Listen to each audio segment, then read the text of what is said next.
মেয়েদের জন্য 10টি কাজ হারাম। 1 উঁচু করে চুল বাঁধা, 2 নকল চুল লাগানো, 3 চুলের আগা কাটা, 4 হারাম পারফিউম ব্যবহার করা, 5 টাইট ফিট জামা পরা, 6 হাতে নখ বড় রাখা, 7 বাজনাওয়ালা নুপুর পরা, 8 ব্লু প্লাক করা, 9 বেপরদায় চলাফেরা করা, 10 হাতে পায়ে নেল পলিশ ও আলতা ব্যবহার করা। আল্লাহ সকল নারীকে বোঝে তৌফিক দান করুন। পুরুষকে যদি তার নিজের ঘরের মধ্যে 3 দিন আটকে রাখা হয়, দেখবেন কো পুরুষ ছটফট করতে করতে পাগল হয়ে যাবে। অথচ একজন নারী শ্বশুর বাড়িতে এসে অনেকের অনেক কথা শুনেও সব সহ্য করে দিনের পর দিন একটা ঘরবন্দি হয়ে থাকে। তারপর কিছু পুরুষ মানুষ এসে বলে মেয়েদের নাকি ধৈর্য নাই। ভিডিওটা ভালো লাগলে পেজটি ফলো শেয়ার করেন। মাদকের বিরুদ্ধে আপনারা সবসময় সোচ্চার থাকেন, কিন্তু বাস্তবে দেখা যায় সম্পূর্ণ ভিন্ন চিত্র। দেশের প্রতিটি এলাকায় কিভাবে কারা মাদক ব্যবসা করে সবকিছুই তো জানা, তারপর আপনারা কোনো পদক্ষেপ নেন না। কেন ধরেন না তা আমাদের জানা। আপনারা প্রত্যেকে এসব মাদক ব্যবসায়ীদের সাথে সরাসরি জড়িত। আপনারা যদি এসব ব্যবসায়ীদের প্রশ্রয় না দিতেন, তাহলে এদেশে একটাও মাদক ব্যবসায়ী টিকে থাকতে পারতো না। এখনো সময় আছে। গাড়ি চালিয়েছিস তো ড্রাইভিং লাইসেন্স দে। আমার লাইসেন্স নেই, যা করবি কর। ঠিক আছে, তোর 1 লক্ষ জরিমানা করলাম। হ্যালো, কুমির চুরির অপরাধে তোর নামে মামলা আছে। লাখ লাখ টাকা দিয়ে কিনছি আমি, আর আমারে চোর বানাই দিলি। এত কুমির কিনে তোর কাজ কি? মানুষের কুমির সাপ্লাই দি, ওগো নাকি খাল কাটলেও কুমির আহে না। তোর হেলমেট নেই, গাড়ির কাগজ দে। বুঝেছি, গাড়ির কাগজ নিয়ে কর দেওয়া হবে। দেব না কাগজ, যা করবি কর। ওকে তোর 50,000 জরিমানা করলাম। কি কইলা কেউ মাইরালা? ওরা কেন? ভেড়া চুরির অপরাধে তোর নামে মামলা দিচ্ছি। কি এটা আমার ভেড়া? তোর ভেড়া, তার প্রমাণ কি? লং জার্নিতে যাইতাছি, ফ্রেশ ফ্রেশ দুধ খামু। দুধ কি তুমি দিবা? এই তুই ট্রাকে ওভারলোড দিয়েছিস, গাড়ি সাইড কর। করব না, যা করবি কর।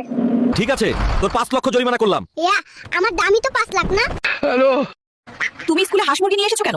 আব্বা আম্মা বাড়িতে নাই, ঢাকা গেছে। এখন যদি হাঁস মুরগি শিয়ালে দইরা লইয়া যায়, তাহলে তো মোকে লস হইয়া যাবে গা। তাই ওদের সাথে লইয়া আইছি। এই বাবু, প্লেনে হাঁস মুরগি নিয়ে যাওয়া যাবে না। এত বড় পথ যামু, সেকেন্ড। এই হুমন্দির পুতাই, টাকা দিয়া এমবিও মিনিট কিনবো, এর আবার মেয়াদ কেন থাকবে রে? কেন এমন আজাইরা নিয়ম মানুষের উপর চাপাই দিতেছস? একটা অফার দেখলাম 1200 টাকায় 4 জিবি মেয়াদ 4 বছর। এটা ধান্দাবাজি ছাড়া আর কিছু না। আবার দেখলাম 140 টাকায় 30 জিবি মেয়াদ 3 দিন। তোদের এই অফার কিনে কি সারা দিন মোবাইলের দিকে চাই থাকমু? এর জবাব দে হারামজাদারা। নারী একটু বড় হলেই পরিবারের বোঝা, বিয়ে হলে স্বামীর বোঝা, বৃদ্ধ বয়সে সন্তানের বোঝা। তাহলে নারীর অস্তিত্বটা কোথায়? 15 বছরের মেয়েকে বিয়ে দিলে বাধা দেওয়ার মানুষের অভাব নেই, অথচ 30 বছরের মেয়েটির বিয়ে না হলে দেখার কেউ নেই। শালা আমার কপালটাই খারাপ। প্রতিদিন গরুর গোশত খাইতে আমি এই চিন্তা করে কষায় মেয়ের বিয়ে করলাম, কিন্তু এখন মাংস তো দূরের কথা, কপালে একটা হাড়ও জোটে না। ওরে ফকিন্নির চিন্তা ভাবনা দেখো। তোর বাপ তো কাপড়ের দোকানদার, আমারে কয়টা কাপড় আইনা দেশ? বছর পার হয়ে যায় আমার এক কাপড়ে। ওই বেলটু, তুই নাকি শ্বশুর বাড়ি থেকে বাইক, আইফোন যৌতুক নিয়েছিস, কথা কি সত্য? ওই কোন চুংলিং পাবে এই কথা কইছে রে? আমি লাল কইরা ঝাল লাগাই দিমু। চাচা, ছেলেরা কেন বিয়ে করে? ভাতের লোকে গালিও ফ্রি লাগে তাই রে। পুরুষ মানুষ ততক্ষণ পর্যন্ত তোমার প্রতিটি ভুল মেনে নিবে, তোমায় নির্লজ্জের মতো ভালোবাসবে, তোমাকে আগলে রাখার চেষ্টা করবে, যতক্ষণ না পর্যন্ত তুমি তার মন থেকে উঠছো না। আর একবার তার মন থেকে উঠে গেলে পাই, হাজার কান্না করে মরে গেলেও তার মনে তোমার জায়গা কখনো আর হবে না। তাই সময় থাকতে নিজের পুরুষের মন খুশি। পুরুষের জন্য দুইটা তেতো কথা। নাম্বার 1, মেয়েদের জন্য তোমার সৌন্দর্য এমন ভাবে রাখো যাতে শুধু তোমার স্বামীই তা দেখতে পারে। তুমি বাজারে বিক্রি হওয়া কোনো জিনিস নাও যে সবাই এসে দেখবে। 2, পুরুষের জন্য একজন পুরুষের উচিত তার স্ত্রীর সাথে ডেলিভারি রুমে যাওয়া, কারণ স্ত্রীর সেই যন্ত্রণার চিৎকার একবার শুনলে সে জীবনে আর কখনোই প্রশ্ন করবে না তুমি আমার জন্য কি করেছো। দাঁড়া কইতাছি, টাকা চুরির জন্য তোরে জেলে ভরমু। পারতাম না দাঁড়াইতে, পিছে থেকে সর কইতাছি। তোরে আজ পাইলের অবস্থা খারাপ করে দিমু। আমারে ধরবার পারতি না, পারলে আমারে ঠেকিয়ে দেখা।